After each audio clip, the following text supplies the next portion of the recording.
لما احب ادلعهم واروق عليهم واعمل لهم حلو بسيط يرطب عليهم في الجو الحر ده، تشكيله حلوه كده من الفواكه، من العنب والفراوله والموز والتفاح. وانا رشيت رشه ليمون علشان التفاح والموز ما يتاكسدوش ويغيروا من لونهم.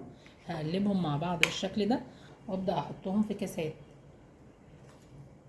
في الكبه او الخلاط واللي يريحك استخدميه.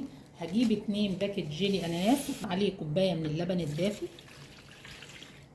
معلقتين كبار من الكريم شانتيه الخام، معلقتين سكر كبار. اضربهم مع بعض عشان حبيبات الجيلي تدوب ويديني قوام كريمي مع الكريم شانتيه. هزود عليه كوبايه لبن بارده، هصبه في الكاسات على الفاكهه. هدخل الكاسات بتاعه التلاجة. هعمل عصير جيلي، واي نوع جيلي بتفضليه اعمليه. انا جبت باكت من جيلي الفراوله بالشكل ده. عليه كوبايه من ميه المغليه، نص معلقه من السكر. ثابت معايا كل كريستالات الجيلي بالشكل ده. هضيف عليه كوبايه من الميه ساعه المتلجه عشان ابرده. احنا قلنا احنا عاملين عصير جيلي فاحنا مخففينه خالص. دي بذور الشيا، جبت معلقه صغيره بالحجم ده وحطيتها في نص كوبايه من الميه، نقعتها لمده نص ساعه، وممكن تنقعها في اللبن او في الزبادي زي ما تحبي.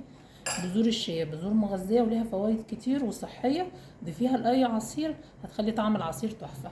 سبتها نص ساعه تضاعف حجمها بالشكل ده. هصفيها من الميه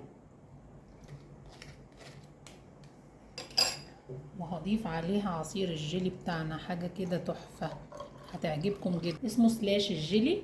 هجيب اي باكت جيلي عندي، انا جايباه بطعم الكولا.